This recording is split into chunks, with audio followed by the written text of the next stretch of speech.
TVK தமிழக வெற்றி கழகம் இந்த கட்சி ஆரம்பிச்சதிலிருந்து நிறைய பேர் இந்த கட்சியை நெகட்டிவ் கமெண்ட்ஸ் போடுறதும் அதே மாதிரி ஒரு சில பேர்கிட்ட இருந்து எதிர்பார்க்காம பாசிட்டிவ் ரெஸ்பான்ஸும் இந்த அளவுக்கு தான் இந்த தமிழக வெற்றி கழகம் கட்சியை சர்வே ஆகிட்டே வந்துட்டு இருக்கு. இந்த கட்சியிலிருந்து எதிர்பாராத விதமா தல வெசஸ் தளபதி இவங்க ரெண்டு பேர் வார் கண்டிப்பா படம் ரிலீஸ்னாலே நடக்கும். அந்த அளவுக்கு கிளாஷ்ல இருக்கிற தளபதி இப்ப என்ன பண்ணிருக்காருன்னா ஒரு இங்கிலீஷ் யூடியூப் சேனலுக்கு ஒரு இன்டர்வியூன்றது கொடுத்திருக்காரு. அதுல இந்த கரூர் ஸ்டாம்பை பத்தி பேசியிருக்காரு. விஜய் டைரக்டா அட்டாக் பண்ணிருக்காரு அப்படின்னு சொல்லிட்டு சில பேர் சொல்றாங்க. அது எல்லாத்த பத்தியும் தான் இந்த வீடியோல டீடைலா பார்க்க போறோம். Hello friends, welcome back to our channel simply பகேஷ். நான் உங்கள் அல்லா பகேஷ். தல அஜித் குமார் இவரு ரீசன்ட் டைம்ல கார் ரேசிங் நிறையவே கலந்துக்கிறதுனால அங்க எல்லாருமே அங்க இங்கிலீஷ் சேனலுக்கு இவரு இன்டர்வியூ கொடுக்க ஆரம்பிச்சிருக்காரு. இதை சில பேர் என்ன பண்றாங்கன்னா, நான் ஃபர்ஸ்ட் வந்து இந்த அஜித் குமார் இன்டர்வியூ பத்தி பேசிடலாம், அதுக்கப்புறம் கரூர் ஸ்டாம்பை பத்தி பேசலாம். அஜித் குமார் ரீசன்ட் டைம்ல கார் ரேசிங்ல எல்லாமே கலந்துக்கிறதுனால அவரு நிறைய சேனல்களுக்கு இன்டர்வியூ கொடுத்துட்டு வராரு. இதுக்கு முன்னாடி கூட டிவிகே கட்சிக்கு என்னுடைய வாழ்த்துக்களை தெரிவிச்சுக்கிறேன் அப்படின்னு சொல்லிட்டு ஒரு இங்கிலீஷ் சேனலுக்கு அவருவே இன்டர்வியூ கொடுத்திருக்காரு. இந்த அளவுக்கு அஜித் குமார் இப்ப கார் ரேசிங்க்கு போறதுனால தான் இன்டர்வியூ கொடுக்கிறாரு அப்படின்னு சொல்லிட்டு சில பேர் நெகட்டிவ் கமெண்ட்ஸ் எல்லாம் பரப்பிட்டு வராங்க. அஜித் குமார் அந்த இன்டர்வியூல ரீசெண்டா நடந்த இன்டர்வியூல 1 மணி நேரத்துக்கு அவருடைய இன்டர்வியூவை கொடுத்திருக்காரு. அதை பத்தி பார்க்கலாம். ஃபர்ஸ்ட் ஆஃப் ஆல் இவர் என்ன சொல்றாருன்னா, நான் ஒரு செலிபிரிட்டியா இருக்கிறதுனால நிறைய பிரச்சனைகளை ஃபாலோ பண்ணிருக்கேன், நிறைய பிரச்சனைகளை சந்திச்சிருக்கேன் அப்படின்னு அவர் சொல்றாரு. அது என்னென்ன பிரச்சனைகள்னு பார்க்கலாம். இவர் சொல்ற ஃபர்ஸ்ட், இவர் ஆரம்ப காலத்துல 1992ல இவர் என்ன சொல்றாருன்னா, நான் ஆரம்ப காலத்துல படத்துக்குள்ள நடிக்க வரும்போது என் பேரே சரியில்லை, உங்க பேரை ஃபர்ஸ்ட் நீங்க மாத்துங்க, அஜித் குமார்னு பேரு ட்ரெண்டிங்கா இல்ல அப்படின்னு சொல்லிட்டு சொல்லியிருக்காங்க. அப்பவே அஜித் குமார் மேல அவங்களுக்கு நம்பிக்கை இருந்தது. இந்த மாதிரி நம்ம வேற லெவல்ல வருவோம் அப்படின்னு சொல்லிட்டு அவர் நினைச்சிருக்காரு. நினைச்ச மாதிரியே இப்ப வேற லெவல்ல இருக்காரு. அப்பவே அவரோட மேல அவர் வச்ச நம்பிக்கைனால பாருங்க, அவர் அப்பவே நம்பிக்கை இருந்திருக்காரு. அந்த அஜித் குமார் பேரெல்லாம் மாத்தவே இல்லை. இந்த இன்சிடென்ட் பத்தி சொல்றாரு. அதே மாதிரி இவர் ரொம்பவே கஷ்டப்பட்ட விஷயம் என்னன்னா, இவர் செலிபிரிட்டியா இருக்கிறதுனால நிறைய பிரச்சனைகளை சந்திச்சிருக்காராம். அதை பத்தி சொல்றாரு பாருங்க. இவரோட பொண்ணு இருக்கு, அந்த பொண்ணு காலேஜ்ல படிக்குது, காலேஜ்லயோ ஸ்கூல்லயோ படிக்குது. படிக்கிற நேரத்துல எல்லாரும் மாதிரியும் நம்மளும் போயிட்டு நம்ம பொண்ணை கூப்பிட்டுன்னு வரலாம், ஸ்கூல்ல வந்து கூப்பிட்டுன்னு வரலாம் அப்படின்றது எல்லா அப்பாக்களுக்கும் ஆசை இருக்கும் தான். அதே மாதிரி தான் அஜித் குமாருக்கும் ஆசையா இருந்திருக்கு. ஆனா அந்த டைம்ல ஸ்கூல்ல இந்த மாதிரி நான் வந்து என் பொண்ணை கூப்பிட்டுட்டு போறேன் அப்படின்னு சொல்லியிருக்காரு. ஆனா ஸ்கூல் மேனேஜ்மெண்ட், சார் நீங்க இந்த மாதிரிலாம் ஸ்கூல் பக்கம் வராதீங்க சார், நீங்க வந்தீங்கன்னா செம்ம க்ரௌட் ஆயிரும், அங்க இருக்கிற full and full traffic jam ஆயிரும், அதனால நீங்க வராதீங்க அப்படின்னு சொல்லிட்டு அந்த ஸ்கூல்லயே சொல்லியிருக்காராம். இது அஜித் குமார் அப்படியே சொல்றாரு, இந்த மாதிரி நான் ஒரு அப்பாவா இருந்து என் பொண்ணை கூப்பிட்டு வர முடியலையே, இந்த மாதிரி செலிபிரிட்டியா இருந்து நான் நிறைய பிரச்சனைகளை சந்திச்சிருக்கேன் அப்படின்னு சொல்லிட்டு அஜித் குமார் சொல்றாரு.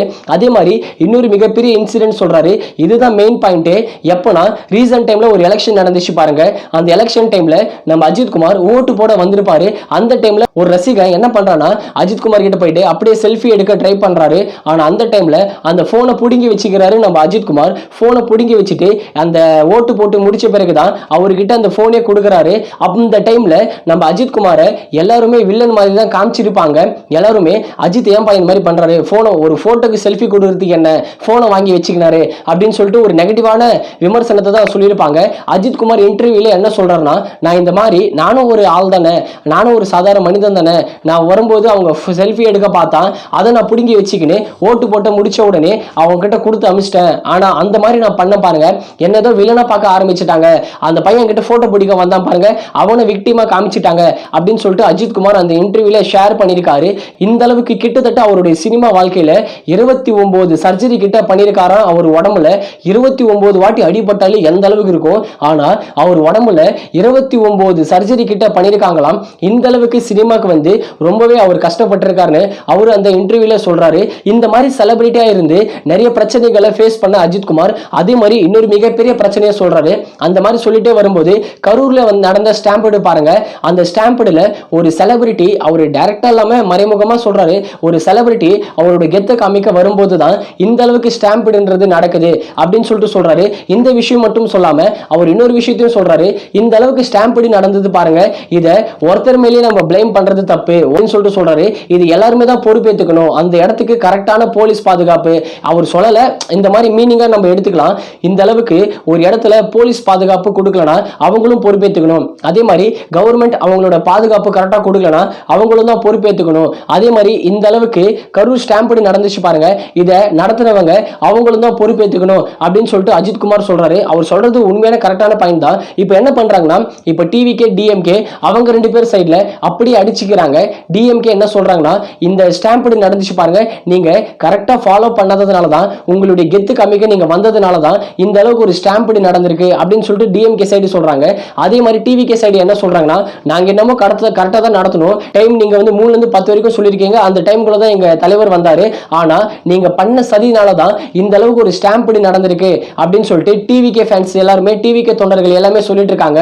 இந்த மாதிரி ஒருத்தருக்கு மாத்தி தான் அடிச்சுக்கிறாங்களே தவிர நாங்க தான் அப்படின்னு சொல்லிட்டு யாருமே ஒத்துக்க மாட்டாங்க. ஆனா இதை நாங்க பொறுப்பேற்றுக்கிறோம், ஏன்னா எங்கனால தானே இது நடந்துச்சு அப்படின்னு சொல்லிட்டு இந்த பக்கமும் ஒத்துக்கல. அதே மாதிரி நாங்களும் சரியா போலீஸ் பாதுகாப்பு கொடுக்கல அப்படின்னு சொல்லிட்டு அவங்களும் இன்னொரு பக்கம் ஏத்துக்கல.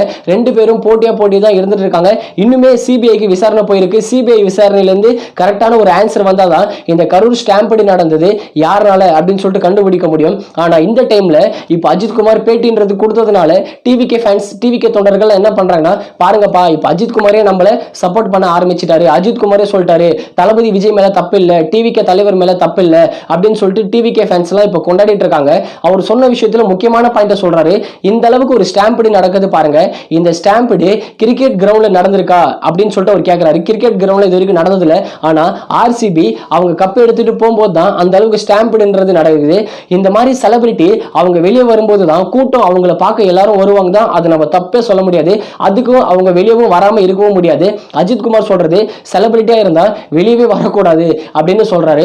இதெல்லாம் நம்ம ஏத்துக்க முடியாத ஒரு காரணமா தான் இருக்கும். ஆனா இன்னொரு பக்கம் ஏத்துக்கணும் ஆகணும். ஏன்னு சொல்றேன்னா, வெளியே செலிபிரிட்டி வரதுனால தான் இந்த அளவுக்கு ஒரு ஸ்டாம்புன்றது நடக்குது. இந்த கரூர் ஸ்டாம்பீடு நடந்த பிறகு கிட்டத்தட்ட நிறைய பேர் கிட்ட இருந்து நெகட்டிவான ரெஸ்பான்ஸை டிவிகே கட்சி கிட்ட தான் வாங்கிக்கிறாங்க.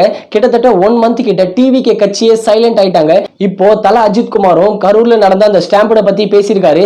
இது வரைக்குமே அஜித்குமார் எந்த ஒரு பேட்டியும் கொடுத்ததில்ல ரீசன்ட் டைம்ல. அதே மாதிரி அவர் படத்தோட ஆடியோ லான்ச் அவர் நடத்தினதும் கிடையாது ரீசன்ட் டைம்ல. இந்த அளவுக்கு அஜித்குமார் நிறையவே மக்கள் முன்னாடி வராம ஃபுல் அண்ட் ஃபுல் செலிபிரிட்டி தான், ஆனா அவர் வீட்டிலே இருந்தாரு. ஆனா இப்போ அவர் கார் ரேசிங் போறதுனால தான் அவர் வெளியவே வந்திருக்காரு. அதே மாதிரி தளபதி விஜய் அவரு நிறைய இஷ்யூக்களை பேசுவாரு. அதே மாதிரி தளபதி விஜய் ஆடியோ லான்ச் பண்ணுவாரு. அந்த டைம்ல இருந்து அவர் நிறையவே விமர்சனம் பண்ணுவாரு. இந்த மாதிரி தப்பு பண்ணாங்கன்னா தப்பு அப்படின்னு சொல்லிட்டு நிறையவே பேசுவாரு. இப்போதைக்கு அஜித் எடுத்திருக்கிற லைன் அவர் கார் ரேசிங், அதே மாதிரி விஜய் எடுத்திருக்கிற லைன் தமிழக வெற்றி கழகம்னு பொலிட்டிக்கல்ல இறங்கியிருக்காரு. அவங்க வெளியே வந்தா செலிபிரிட்டி கண்டிப்பா வெளியே வந்தாலே மக்கள் கூட்டன்றது வரும் தான். இப்போ ரீசெண்டா கரூர்ல நடந்த ஸ்டாம்பீடுக்கு அப்புறம் டிவிகே கட்சியோட ரோட் ஷோ கேன்சல் பண்ணிருக்காங்கன்னு தான் ஒரு நியூஸ் வந்தது. ஆனா ரோட் ஷோ மாதிரி இல்லாம ஏதோ ஒரு மாநாடு மாதிரி தான் பண்ண போறாங்க டிவிகே கட்சி அப்படின்னு சொல்லிட்டு ஒரு நியூஸ் வருது. இன்னும் கொஞ்ச நாள்ல தமிழக வெற்றி கழகம் கட்சியோட அவங்களோட பரப்பு, அதாவது பிரச்சாரத்தை ஸ்டார்ட் பண்ணிடுவாங்க. ஆனா எந்த மாதிரி பண்ண போறாங்கன்றது தான் வெயிட் பண்ணி பார்க்கணும். அஜித்குமார் இந்த மாதிரி கரூர் ஸ்டாம்பீடை பத்தியும் அவர் டைரக்டா சொல்லல, டிவிகே கட்சி நான் சப்போர்ட் அப்படிலாம் சொல்லல. ஆனா இந்த கரூர் ஸ்டாம்பீடை பத்தி பேசியிருக்காரு. இந்த வீடியோ பார்த்த உடனே உங்களுக்கு என்ன தோணுது, அஜித்குமார் பத்தி என்ன தோணுது அப்படின்னு கமெண்ட் செக்ஷன்ல கமெண்ட் பண்ணுங்க. இதே மாதிரி ட்ரெண்டிங்கான நியூஸை ரெகுலராகவே அப்டேட் பண்ண போறோம். நீங்க சிம்பிளி பகேஷ் சேனலை சப்ஸ்கிரைப் பண்ணி சப்போர்ட் பண்ணுங்க. அடுத்த வீடியோல சந்திக்கிறேன். பாய்.